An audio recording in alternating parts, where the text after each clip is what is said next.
دا حضرت عبدالله ابن ارقم رضی الله تعالی عنہ نے روایت ده فرمایي چې ما د نبی کریم صلی الله علیه وسلم نو اوریدلی چې نبی علیہ السلام فرمایلی چې کله جماعت جمع ودرېږي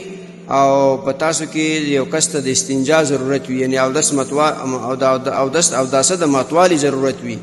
هغه په کار دي چې اول اودس مات کې استنجا وکړي او د سکی بیا موږ کې شریک شي. د دې حدیث روایت ترمذی شریف کړی دی او دارنګي موطا امام مالک هم کړی دی او دارنګي ابو داود شریف هم کړی دی. محترم مسلمانانو ورونو، دا څو ورځې موږ د حدیثونو اورو، په دې حدیثونو کې موږ دا خبرې زده کړې چې سخت طوفان وي، باران وي، سخت یخني وي، یا د ډوډۍ وخت وي، یا د اودس ماتي وخت وي، دغه ضرورت دي. نو دلته جماعت کې کته غیر حاضر شوي، نماز مونږ ځان ته وکړو، نو بیا په دې باندې څه ګناه نشته. دا واضح دلیل دی په دې باندې چې په شریعت کې د انسانانو لپاره په حقیقي مشکلو وختونو کې مجبوریانو په وخت کې ټولو لحاظ ساتل شوی دی. یعنی الله جل شانه زمونږ او ستاسو دغه مشکلو وختونو د مجبورۍ د وخت خیال ساتلی دی. په داسې وخت کې را باندې جمع نه ده لازم کړي چې ته سخت او دستنګ وي، په داسې وخت کې را باندې جمع نه ده لازم کړي چې ډوډۍ کېښودل شو سخت وږی د ډوډۍ وخوړی بیا جمع ته لاړ شه، په داسې وخت کې را باندې جمع نه ده لازم کړي چې سخت باران وي، ګلی وي، طوفان وي، واورې وي،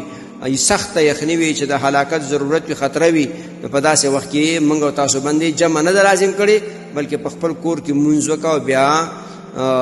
معامله ختمه او ګناهګار نه یې. خو بغیر د عذر شرعي نه، لکه دا عذرونه موږ بیان کړل، د دې عذرونو نه بغیر به ته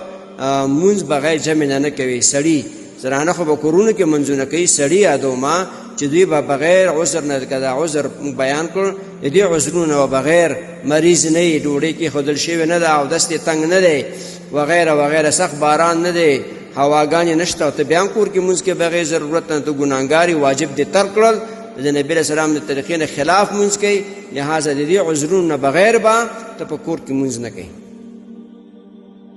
محترمو مسلمانانو ورونو، تاسو ته چې کوم روزانه د حدیث د مفهوم راځي، نو د مهربانۍ او د ثواب له مخې نور مسلمانانو ته لیږدوئ او شیر کوئ. والسلام. د دیوبندي مسلک حنفي کاروان سټوډیو لخوا وړاندې کیږي.